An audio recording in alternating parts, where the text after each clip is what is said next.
You, me, all of us have a role to play. Hope is not something you're gonna get. Hope is something that we have to build and is something that we must fight for.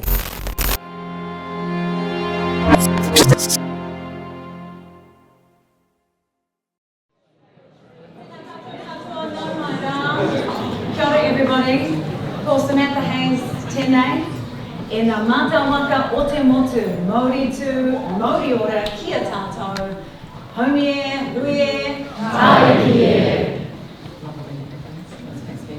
Shells up my spine. Kia ora everybody, welcome. My name is Samantha Hayes, I'm from 3 News, although if you look at the time, you'll see that left me off the hook today to be here in this wonderful room with all of you. Please, if you're just arriving, come on in and grab a seat as we get underway. You're actually bang on time. Today we welcome the Global Head of Amnesty International, Dr. Agnès Callamard. Kia ora, is a human rights expert and serves as Secretary General of Amnesty International. She has led global investigations into freedom, expression and accountability.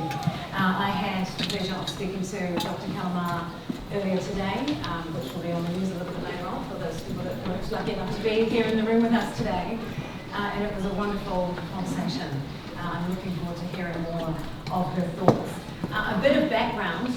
In Dr. Callamard's previous role as the UN Special Rapporteur on Extrajudicial Executions, she headed a major investigation into the killing of Washington Post journalist Jamal Khashoggi and found credible evidence that high-level Saudi officials, including the Crown Prince Mohammed bin Salman, were responsible.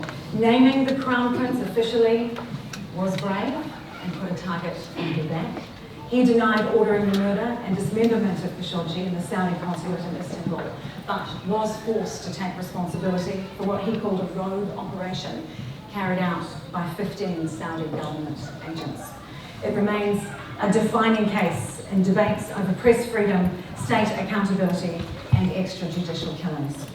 Under Dr. Callamard's leadership in December of 2024, Amnesty International publicly declared that Israel's war with Palestinians in Gaza constituted a genocide. The United Nations Commission of Inquiry took until September of this year to do the same. New Zealand has not yet joined those ranks or recognised Palestine as a state, despite supporting the two-state solution. Climate change, as we all know, and how it can be addressed fairly, equitably, and swiftly is very much front of mind, as Dr. Callamard has just flown back into Auckland last evening after visiting the low-lying island nation of Tuvalu. Today's lecture, I hope, will help us all to understand better the global trends and their local manifestations, to be both aware of and more connected to our communities, and to understand how we can all help each other to make the world a fairer and a better place. Dr. Callamard's insights come at a time when it is incredibly important to find hope and humanity against the significant breaches of human rights that are occurring globally. It's a unique chance for students and faculty here at the Auckland University to engage with global human rights discourse, and it is timely given growing debates in New Zealand around democracy, civic freedoms and inclusion. It's also an opportunity to inspire the next generation of changemakers here in Aotearoa and to connect them with local and global struggles for justice. Now, after we hear the lecture from Dr. Callamard, I'm going to lead a Q&A session, but I want to get you guys to have your thinking caps on early. We're going to have some roving microphones, and I would love to hear your questions, which we will be able to put to Agnès as well. So please do have a think about that as she is speaking.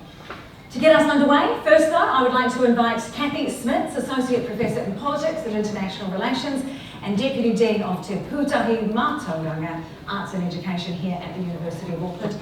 Welcome, Kathy.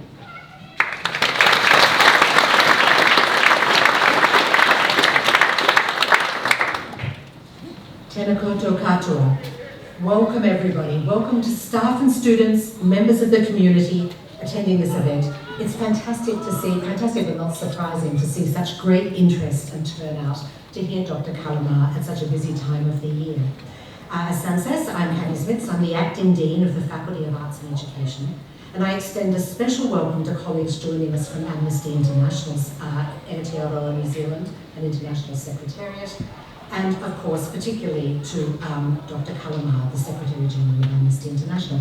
It's really actually lovely for me to be here because for the first memory that I have of social activism was going back a long way now, when I was about 15 years old in a schoolroom in Perth, Western Australia, and we were writing letters for, on behalf of political prisoners for Amnesty International. So it's lovely to be able to meet the Secretary General. I'd like to thank all the colleagues who've been involved in organising this event and making it possible for us, particularly the leadership of the Centre for Asia-Pacific Refugee Studies and the Global Studies Programme within our Faculty of Arts and Education. And also thanks to the Vice-Chancellor's Office here at the University of Auckland. I have to do a little housekeeping. Okay, should there be an emergency, please head for the open door. Sam suggested I say follow me because I'll be going that way. So follow me or Sam, she's taller than me, but follow one of us out. And please assemble on Princess Street. Okay. The Faculty of Arts and Education are very pleased to host this lecture by Dr. Callamard. Her talk touches on some of the wicked problems we're now facing as societies, including violent conflict, climate change, global inequality, and the rising tide of authoritarianism, and the consequences of these for the communities to which we belong and the rights of millions of people around the world. The New Zealand government has commented on some of these threats at the United Nations General Assembly in New York. The Minister of Foreign Affairs noted that these problems are leading to, I'm going to quote him, large-scale violence, displacement and famine, which create further intergenerational violence in countries racked by political instability and conflict. The Minister called for the restoration of trust in our domestic and international institutions and for, quote, leadership that creates possibilities, doesn't extinguish them, persuades rather than controls, appeals to our better angels, not our worst instincts, and that meets the common desire for shelter, sustenance, and the connected and complex, and allows us to live in peace, feel secure, and live with the hope that our children will flourish. Our universities in Aotearoa New Zealand can help provide this leadership. In a time when academic freedom is under growing threat globally, as we know, we are very fortunate in this country that our capacity to act as the critic and conscience of society remains enshrined in legislation in our Education Act. And this is particularly relevant to those in the Faculty of Arts and Education, where we harness the power of our disciplines and areas of research to advance goals of equity, social justice, and inclusion, and where we ensure that our graduates learn the critical, creative, and transdisciplinary skills which are needed to address the wicked problems of our time. We see this kind of leadership in, for example, in the work of the Centre for Asia-Pacific Refugee Studies, where they explore ways in which forcibly displaced people can be better represented, respected, and supported, as well as meaningfully engaged in the research, policy, and programming that impacts their lives. It's also true of our Global Studies program, which since its establishment in 2018 has supported over 1,000 students to become competent global citizens, familiar with the connected and complex challenges which affect our world today.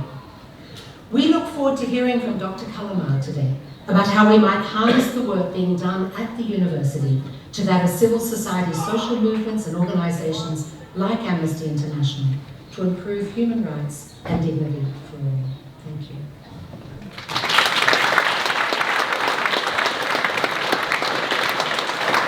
Thanks so much, Kathy. I was just saying as we wandered over from the eye on campus earlier how something about being on a university campus that is kind of rejuvenating and exciting, and it makes me miss my time.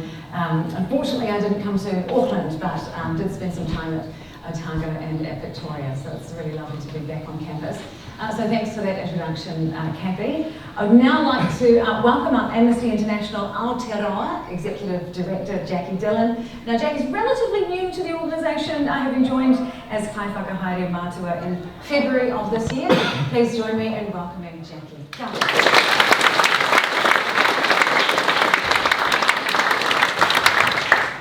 One of the difficult things about being tall is always having to adjust to something.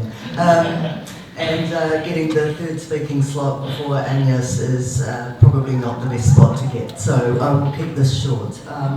Kia ora koutou, as Sam said, I'm Jackie Dillon, and I really want to say a big thanks on behalf of Amnesty International Aotearoa New Zealand and the team for making that for you, having made the time to come out on what is one of the rare and precious sunny evenings in Auckland so far this year. I would say that by virtue of the number of people present here, there is a deep sense of this being a critical time in which to engage in renewed discourse around human rights. You will be hopefully aware that recently we launched our call to action. This is a call to consider and to challenge both global and local events through your own unique and critical lens. The campaign simply asks you to consider, is it human, is it right? Is it right that families and communities are being eradicated? Is it right that individuals, even here in Aotearoa, are being shut out of public consultation? Is it right that we have lost that sense of shared humanity and care? And I know Agnès will cover some of these questions in more detail when she speaks to you shortly. So I would make a plea, if I may, that we find ways to return to our moral and our ethical compass, our collective sense of fairness, and that we begin to call out human rights injustices wherever we see them, both locally and abroad. Every single one of us can make a difference, and I know it doesn't feel like it some days, but we can, whether it's through signing a petition, sharing information, joining one another in conversation and debate. We need to start coming back to the table to have debate and to have respectful conversation. Polarisation will not enable us to heal. And we need to start and continue to speak out against injustices, whether they are small or the seeds of something bigger. So it is my great privilege, Agnès, to welcome you here to Aotearoa New Zealand, and thank you.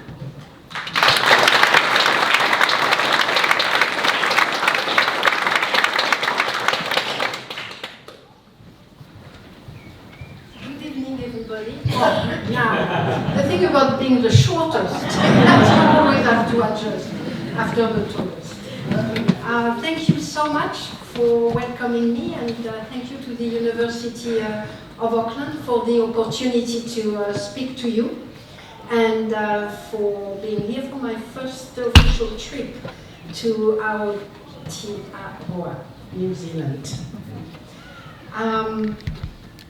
I came here before as a tourist and spent time in the Southern Island, and I loved it.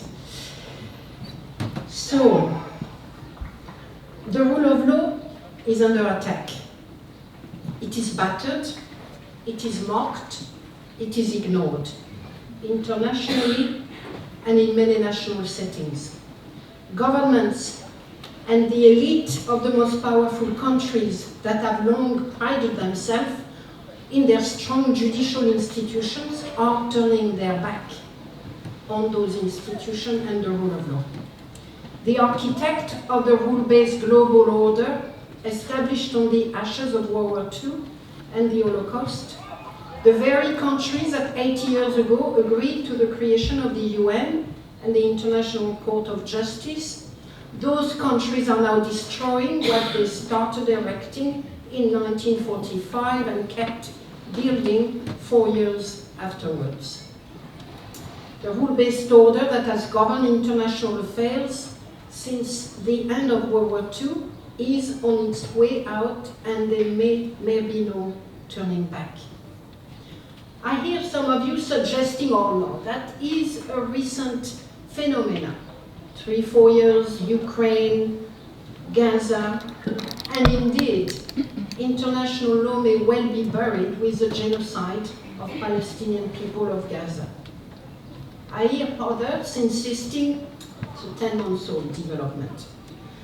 Let us be clear, we are not thrust to this cliff edge merely by President Trump. A much longer descent brought us here. This change of era has been accelerated by Israel's genocide in Gaza, by Russia's aggression of Ukraine, by the election of Donald Trump, but it is not the result of those events. The roots are much deeper. As Amnesty has documented for several years, the world has incrementally but surely moved away from its commitment, institutions, and mechanisms. When confronted with global challenges demanding common, joint, enlightened response, the international community of states has largely failed to provide adequate and effective global responses, indeed renegating on agreement. Nowhere is this clearer than in our response to at least three historical forces we are confronting: mercurial trends bringing instability level 10 on the human history scale, the climate crisis, the latest industrial revolution transforming everything around us, including what it means to be human, and the global economy, resulting in superpowers fighting anew for hegemony over artificial intelligence, rare minerals, energy sources, spheres of influence, weapons development, and so on and so forth. Being global, suprastate, existential, those forces and their interconnectedness underscore our global interdependency, even as they must locally devastate, first and foremost, the lives and livelihood of those who have contributed the least to their genesis and escalation. What they demand of us, what they should demand of us, is collective action on a global scale. And that, in turn, demands a system for global governance that is designed for such a world, for the world as it is and as it threatens to become. But what has happened, what is happening, is just the opposite. Let's consider the global response to climate change. We had a heyday moment with the Paris Agreement, but ever since then, a succession of yearly meetings at COP have never led to what was demanded in Paris, which included a fair phase-out of fossil fuel, while the wealthiest countries, the industrialized nations responsible for climate change, are failing to provide the much-needed climate financing. Let's consider the much-needed regulation of big tech, of artificial intelligence more generally, of the database business model, infringing on multiple rights, feeding disinformation and hatred, responsible for incitement to violence and indeed for armed conflict, at least according to Amnesty International, in Myanmar, Ethiopia, or Kenya.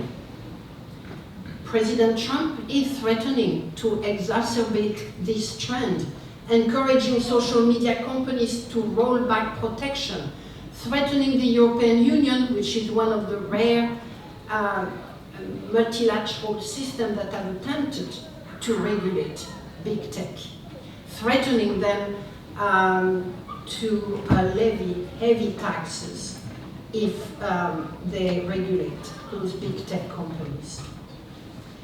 Let's consider the global response to instability and conflict. 9/11 unleashed the US war on terror. The spread of counter-terrorism laws and regulations the world over, adopted, mimicked by many governments, by all governments in fact, including China, Russia, European governments, Egypt, Latin America. In fact, I don't think there is too many human rights defenders in prison right now that are not so in prison because of anti-terrorism regulations. And that war on terror has deeply, deeply undermined international law and international humanitarian law. For years, Amnesty has warned against double standards in evidence in the way the Western world, but also China and Russia, handle human rights and humanitarian crisis. Those double standards have not only escalated in recent years, as highlighted by the response to Russia's aggression in Ukraine, they are also now largely enabling Israel genocide in Gaza. Let me talk a bit about Gaza, which is battling probably one of the worst form of human rights violations on a massive scale that we at Amnesty International have had to document. It has been brought about by decades of impunity. Of course, I'm not at all justifying what happened on October 7, which amounted to crimes against humanity. But the root causes are much deeper than October 7. In fact, they could be they are grounded in the 1948 Nakba. So in Gaza, at least 65,000 people have been killed, almost killed in front of our very eyes, broadcasted. That includes at least a third of children. We have seen engineered starvation, destruction of all things Palestinians, farming, bakery, schools, culture, religion, centers of knowledge, everything has been eradicated. Generations of Palestinian families have disappeared. We at Amnesty have documented killings of the same family over 3-4 generations. 50, 80 people killed in one go. It's the largest numbers of journalists killed, the largest number of humanitarian workers killed. The genocidal intention left absolutely no doubt to us and to many others, as did the many genocidal acts committed over the last 2 years. The genocide, the acceleration of the unlawful occupation, the complicity of the United States and a number of others, the support or their passivity, are not announcing or warning of a change of era, but they are letting us know that we are the change of era. We are witnessing the end of a system upon which we had built a lot of hope. International architecture, including the human rights architecture, the global norms, the rule of law that govern our global political, economic, trade, military system since the end of World War II. These rules are redrafted or rather largely ignored. And there is no plan B or alternative on offer. Just the rule of the weapon, the rule of the mighty, the rule by force. Let it be very clear that the destruction of the rule-based order is not leading to new rules at the moment. The only rules that we have right now are the rules of the weapons. So, the rule of law has bent knee to power as power seeks to set itself above the law. This betrayal at international level are matched by others at national level. Over the years, a creeping spread of authoritarian practices has seen deep erosion of freedom of expression, freedom of association, peaceful assembly, dissent. Nowhere have these developments been more marked, more stark than in the United States over the last 10 months, where a multitude of executive orders have emboldened the targeting of so-called undocumented migrants chased by masked individuals supposedly representing the law, imprisoned without charges, deported to countries where they have never set foot, outside any due process. For years, Amnesty International has been documenting that creeping spread of authoritarianism absolutely everywhere. And I mean everywhere. In every region of the world, no one is escaping from it. No one is escaping from it, including Aotearoa,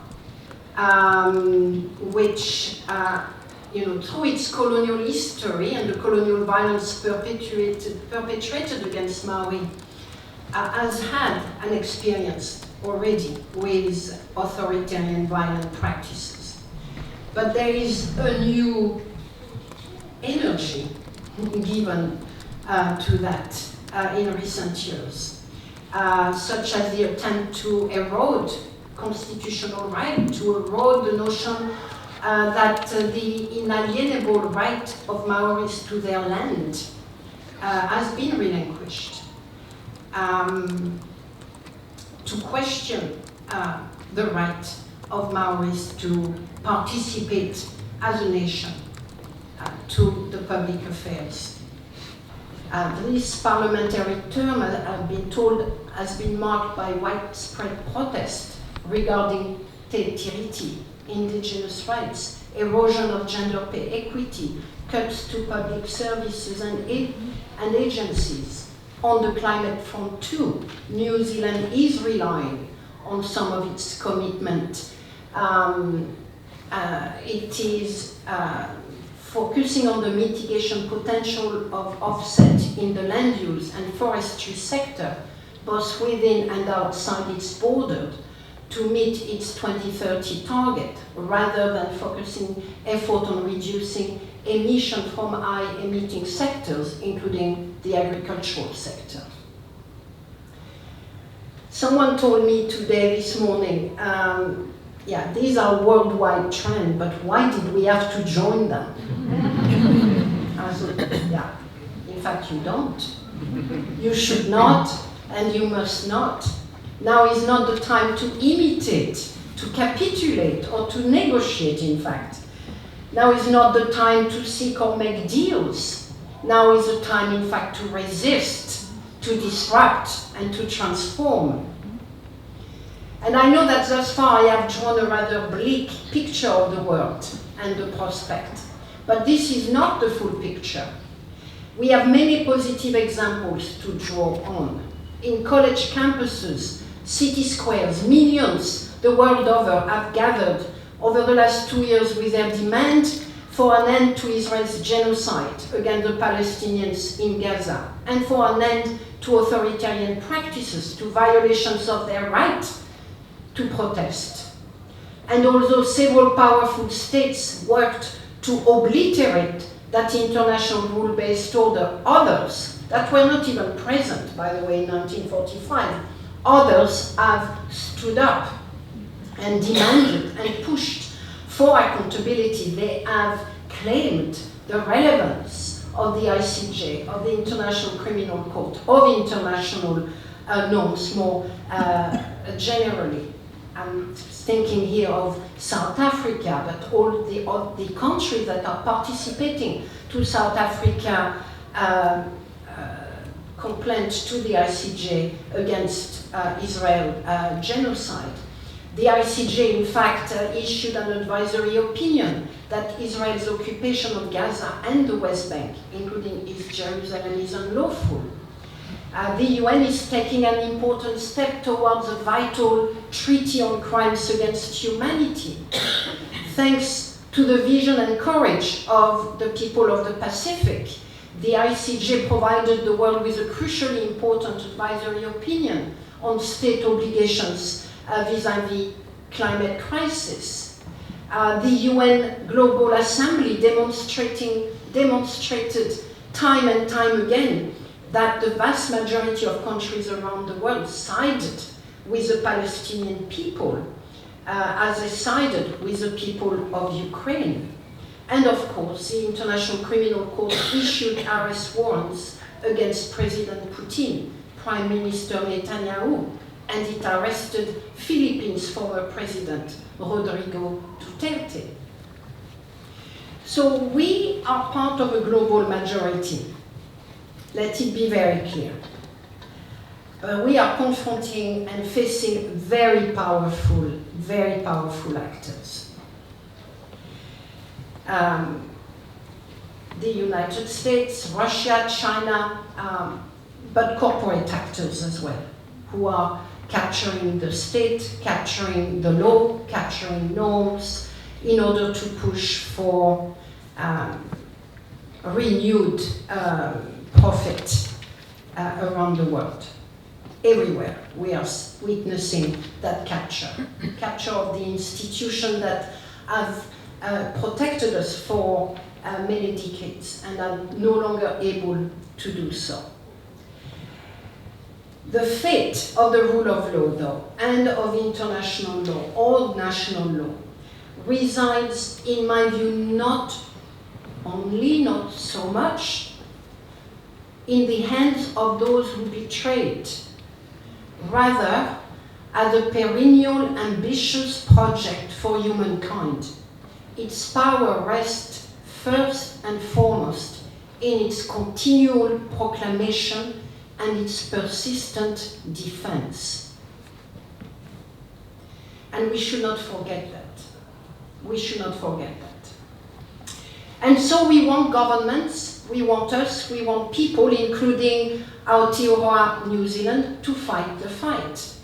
We need them to work to erect impenetrable barricades in protection of international justice, in protection of global norms, of the International Criminal Court facing sanctions. We call on governments, including this one, to help bring perpetrators to justice by enforcing ICC arrest warrant.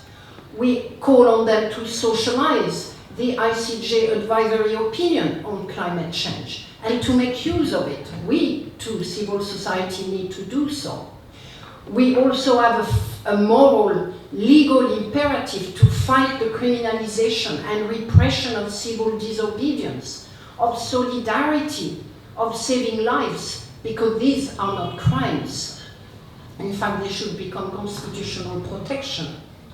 Climate justice is another battleground that we cannot afford to lose. At the UNGA last month, Donald Trump referred to climate change as a scam. I don't know if you remember his really unbelievable speech. He has also said in the past, drill, baby, drill. I call him the drill, baby, drill president. Well, last week I was in Tuvalu, an island nation distant from many of the world's capital and on the front line of climate change. Scientists estimate that most of it could be underwater by the end of the century. Tuvalu has no oil refineries, no manufacturing sector, and its people emit 7 times at least less greenhouse gases than an average New Zealander, and 10 times less than an average American. Tuvalu people have no responsibility in climate change, but they are paying the heaviest price. Tuvalu is adapting, but to do so it needs support. It needs industrialized countries to mitigate climate change and to pay for what they helped creating. That includes Aotearoa New Zealand as well. The close connection, geographical, historical, cultural, between New Zealand and Tuvalu militate for greater New Zealand support. I have been told that the peoples of the Pacific have been working in New Zealand for decades, have made huge economic contribution, including to the agricultural sector. I know that there are deep historical and cultural roots between the Maori people and the people of the Pacific. When confronted with sea level rise, they need more support, not less. They need migration pathways that are fair, free of discrimination, dignified, and that is not the case right now. Indeed, this is one of the reasons why I'm here with my colleagues.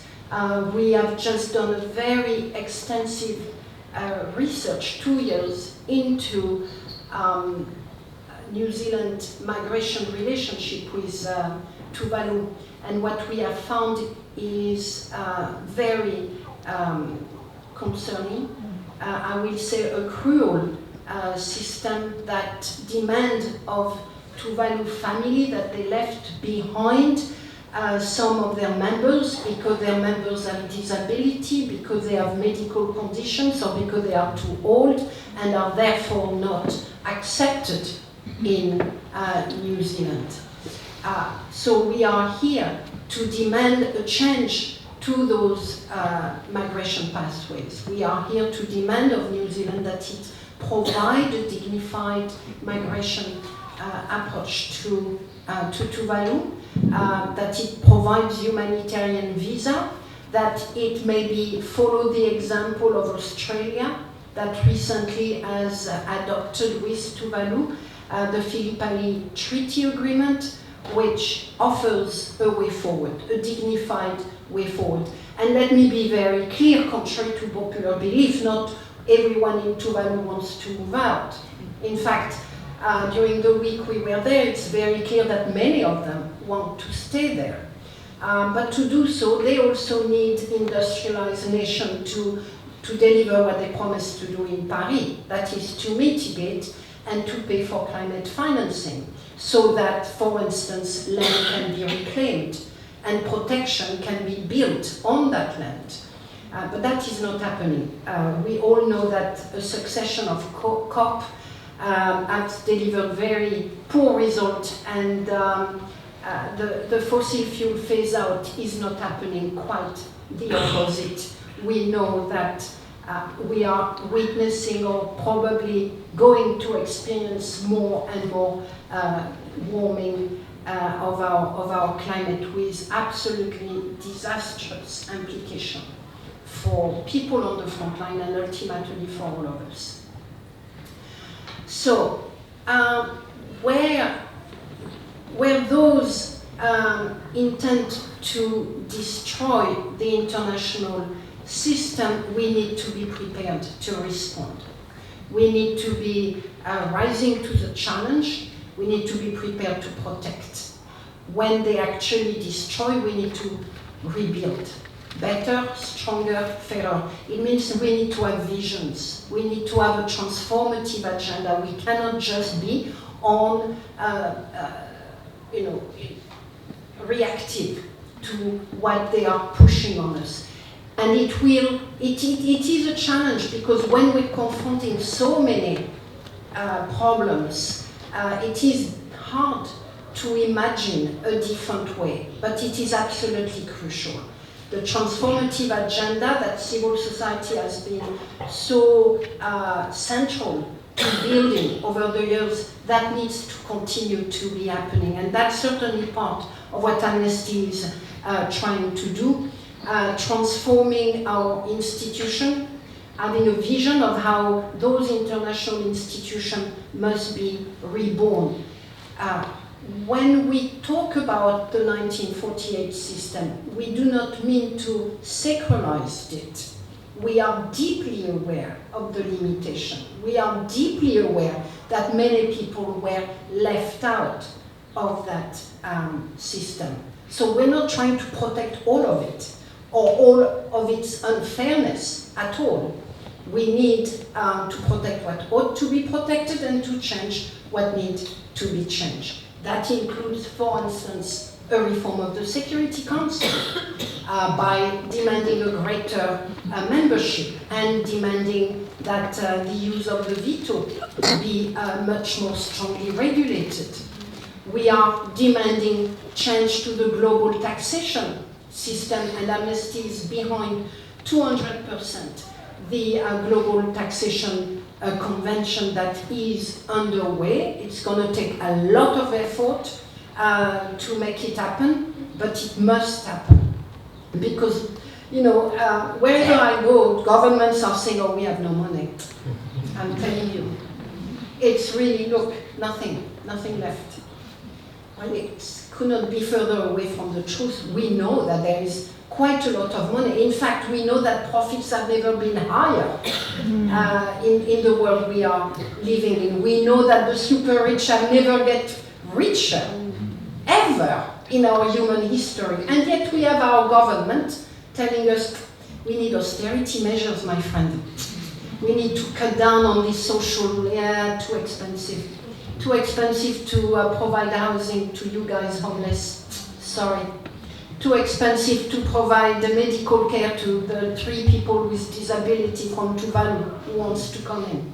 Meanwhile, the richest people are getting richer. The corporations are not paying their dues. And that needs to change. That's part of the transformative agenda. That's part of changing the narrative as well and pushing back on the austerity measures when we know there is money elsewhere. Austerity to pay defense, austerity to pay for the damage caused by those corporate actors who are refusing to phase out fossil fuel. And who pays the bill? The people. That needs to change. There is money, and that is absolutely crucial. We need to follow the money, and that's why we're calling for a reform of global taxation, and we're calling for countries to reform their own national taxation system. We're demanding as well universal income. Yes, people are going to say, my gosh, it's too much money. Look at what people are confronting right now. Artificial intelligence, robotics, and if it proceeds the way it is being projected to proceed, it's not just blue-collar, it's white-collar workers that are going to lose their job. I was in New York for the GA recently, and in a closed-door meeting, someone said that the prognosis is that 30% of white-collar jobs could be lost in a decade in the United States. Look at climate. Climate change is having huge impact as well. We are calling for a fossil fuel phase out, and we need to also understand the people that work in the oil industry, the people that work in the plastic industry. All of those people need to be our allies, but to be fighting for us for fossil fuel phase out, they need to be offered alternative, because they're bound to lose their job. And where are the retraining? Where is the projection on what we're going to do?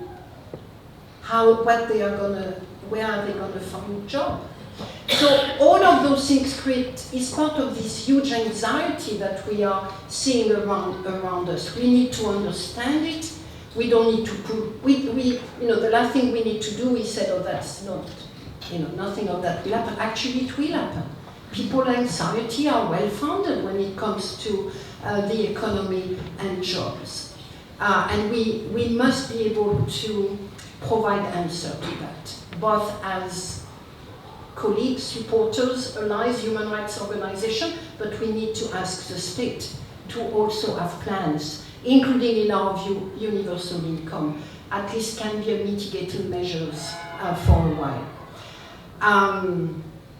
So that's some of the transformative agenda that Amnesty is pushing forward. Others have, ideas, but we want to encourage all of you. Here, I am in an academic setting. Students, this is your peak in terms of creativity. Think outside the box, reimagining the world, reimagining institution, reimagining international law, decolonize it, whatever you want to call it. But please, that's your contribution, that's your role now. We need to have a transformative agenda and not just be pushed into a corner in protecting things that maybe we don't in fact want to protect that much. When the thunder of the guns of war sound far away and autocracy's tyranny seems but a distant threat, far removed from our daily realities, it can appear to us that we are not involved. And yet, we are all affected. Some of us most directly through the impact on our homeland, on our loved ones, but all of us by virtue of the precedent that unchecked violence and unmitigated oppression set. And thus, we are all implicated. Geographical distance, after all, is not a moral state. Moral distance is not made or measured by miles. Indeed, when our very understanding of humanity hangs in the balance of our mutual and reciprocal humanity, then there is no distance so great that their preventable suffering does not implicate mine, that their unjust denial of rights does not undermine the just exercise of yours. When cruelty is made public policy and annihilation of the less powerful is common practice, the question has long ceased to be whether or not we are implicated. It becomes instead, what must we do? In these two, I can feel that size, it can feel that size is determinative, that political wealth, influence, muscularity are the determinants of global impact. And perhaps that's true to a certain extent. It is the most powerful, be they nations or corporations or individuals, who bear the greater responsibility to forge just solutions. Yet more often, it is precisely they who are responsible for injustice in the first instance. And if the powerful have betrayed their duty, to whom shall we turn? We all feel small in the face of the scale of what must be addressed.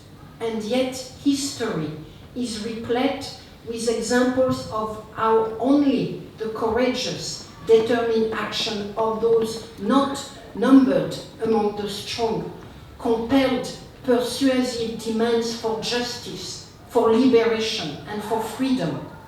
Courageous action, even if victory seems so unlikely, is a signal, minimal characteristic of the humanity that we must defend for all. Rights, use them or lose them.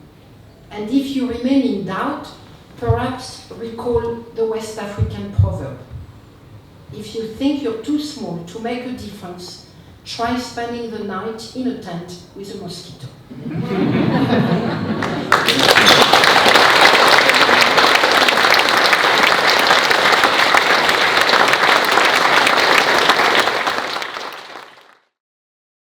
How do you deal with that in your day-to-day life when you know, it is very heavy?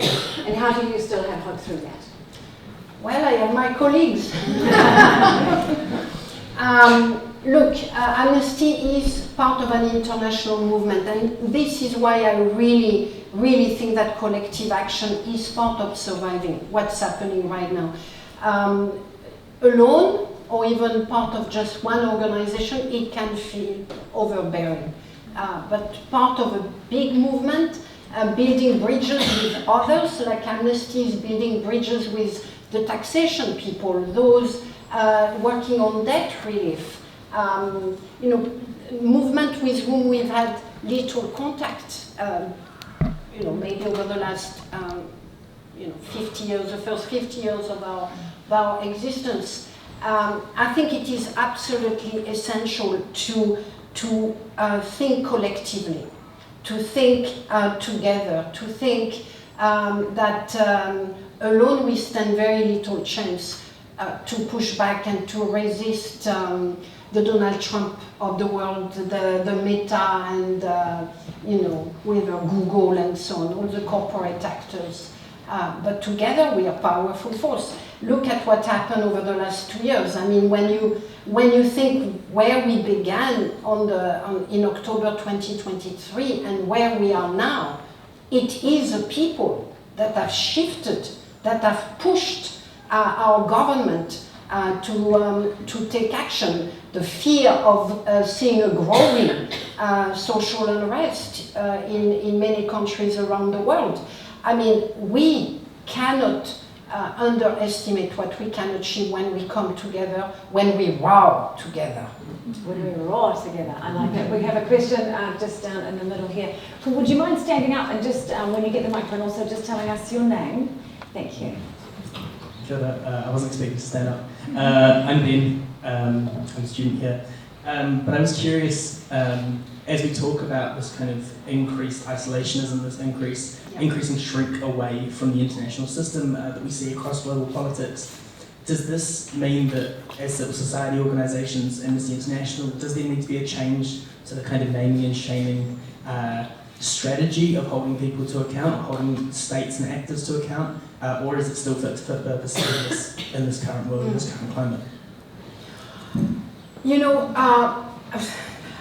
naming and shaming is one of a multitude of strategies. It cannot just be, and it has never been for us, the only strategy. This is why in my speech today I spoke about the Australia treaty with Tuvalu. You know, it's actually has, you know, pretty good dimension. It may not be perfect, but frankly, in the field of migration right now, it stands out. You know, so you know, naming and shaming as a place, maybe not as big as it was 10 or 20 years ago, when we could find more allies, including within states.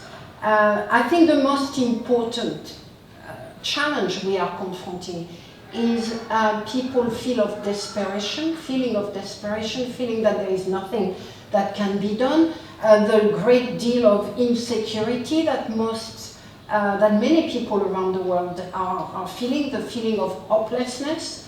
That to me is the greatest challenge that we need to tackle. We need to find communication, you know, advocacy, messaging, proposal of action that empower people, that make them feel, oh, there is something I can do, that doesn't make them feel too little, or that there is nothing that they can provide to the world. That is the greatest challenge that we are confronting. Naming and shaming will always play a role. And it is important to name and shame Israel. What else are you going to do? Like what? You're going to, I don't know, you know, do what Donald Trump has done, and we see the result now. You know, a ceasefire that is not going to be sustainable, a ceasefire that does not tackle the root causes, including unlawful occupation and apartheid, and so on and so forth. So there are some actors that you need to name and need to shame. Same with Putin, frankly, and many others around the world. We need to be able to name and shame. But it doesn't need to be the sole strategy, and it does not need to define. It does not define Amnesty International either. That's why we're working on those systemic policies, working on, you know, on the question of taxation, working on the question of debt relief, and so on. Yeah, and moving, you know, not just focusing on state, but also focusing on corporate actors. I think the era that we are in right now is very much driven by the restructuring of the global economy, and we need to be able to understand what it means for human rights and which are the actors we've got to focus on.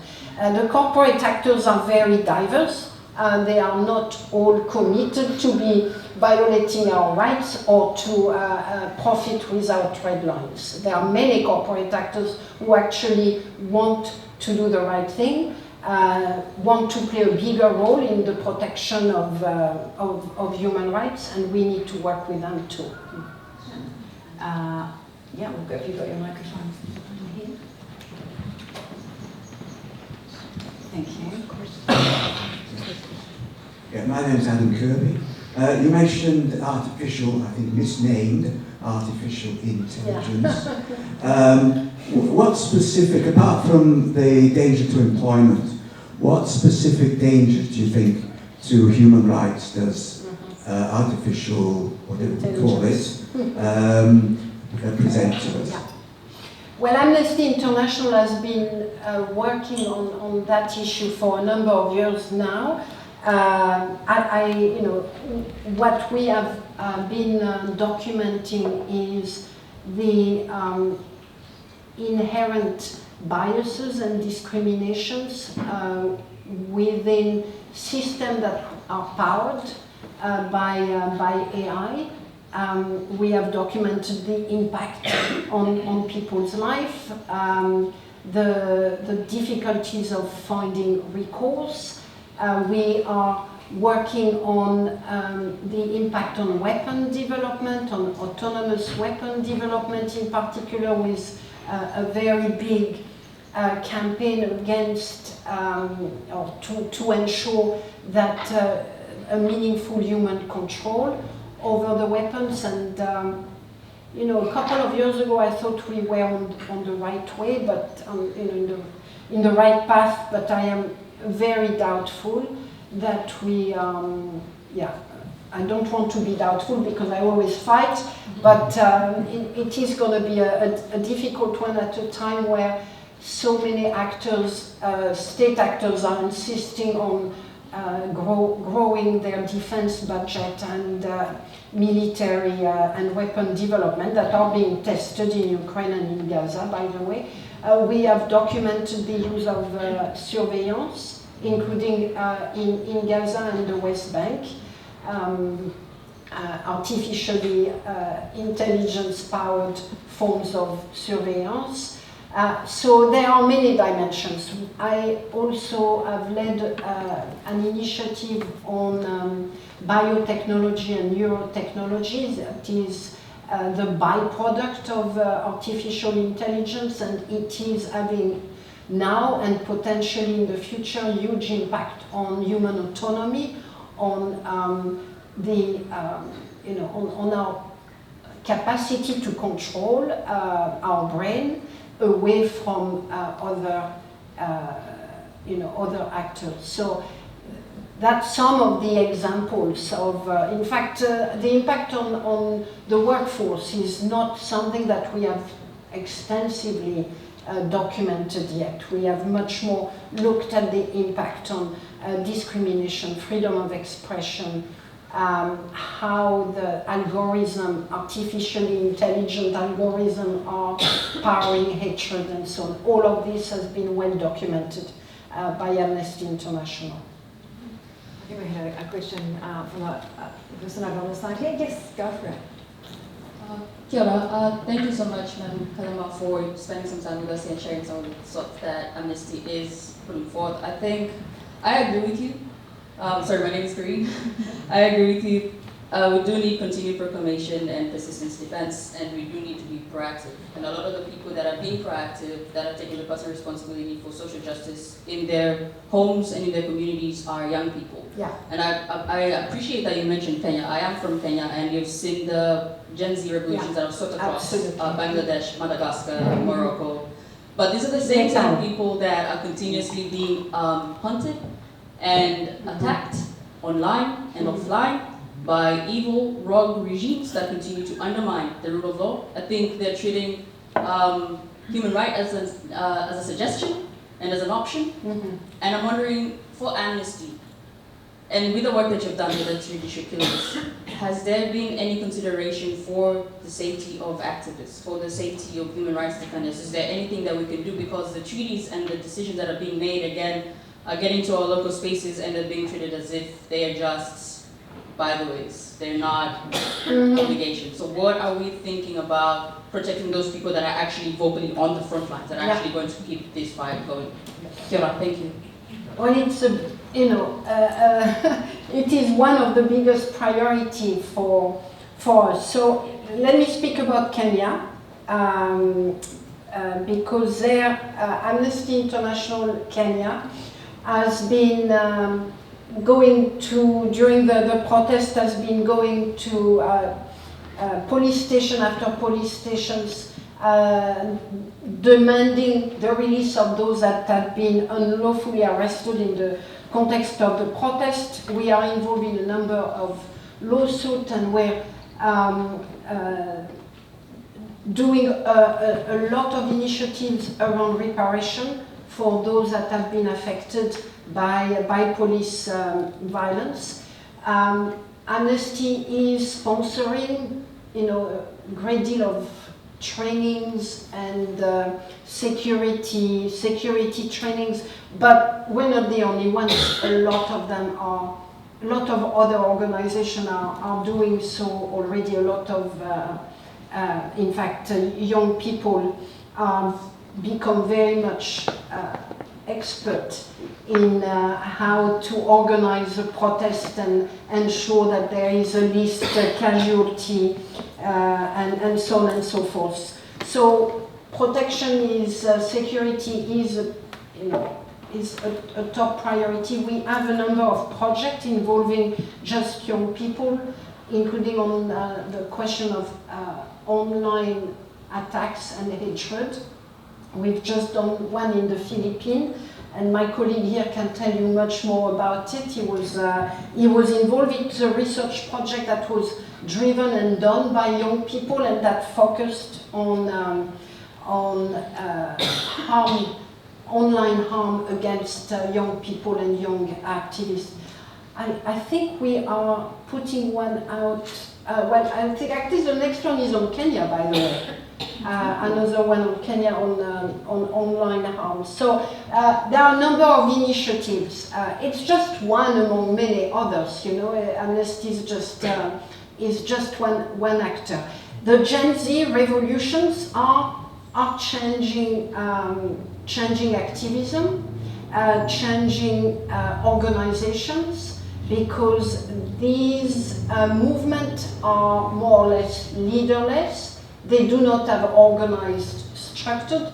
They are largely organized through various online methods. They are forcing donors to rethink how they can support them. Governments are often overpowered. I mean, that was the case in Nepal and Bangladesh, and the result in Nepal, let's hope that they will be as transformative as we hope. Thank you and congratulations, and we want to keep supporting you, and but also ensuring that you are protected. That's great.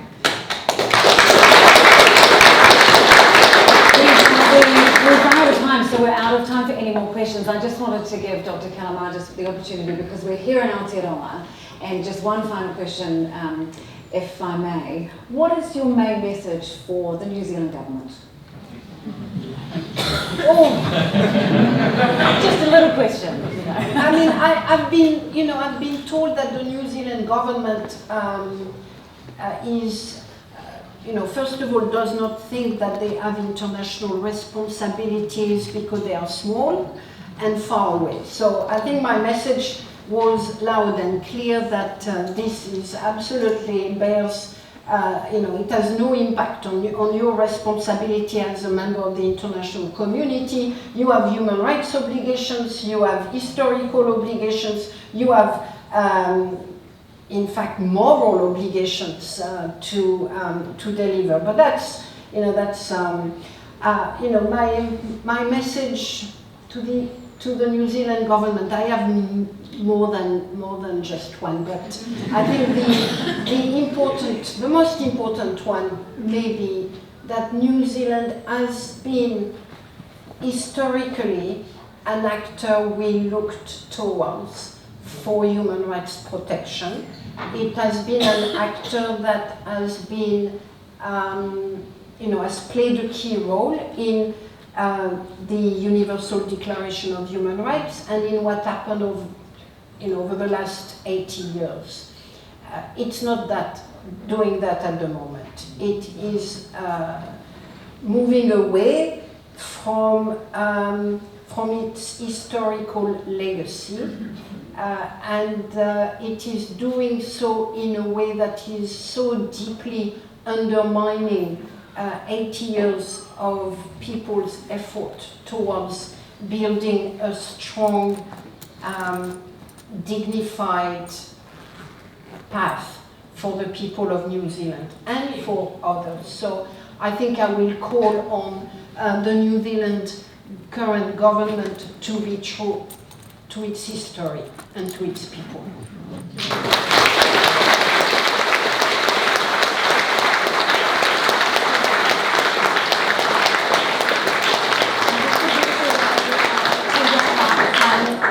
We've heard from Dr. Callamard about several key themes: the global rise of authoritarianism, how leaders are silencing dissent, rolling back rights and spreading fear and division, and why these trends matter in New Zealand as much as anywhere. We've heard about the fragility of democracy, that rights cannot be assumed even in democratic societies, that civic space, transparency and accountability are vital to democratic integrity, and about universal humanity, that every person deserves dignity and fairness with no exceptions. And we have also heard how ordinary people, united, can challenge injustice, drive change and advance human rights.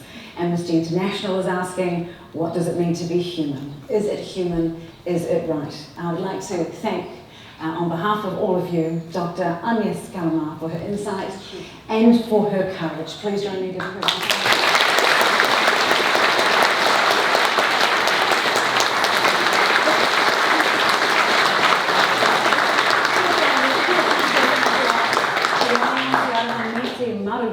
Tihei Mauri Ora. May peace, love and safety be upon us all. This is life. Aroha nui, everybody. Thank you so much for your time today.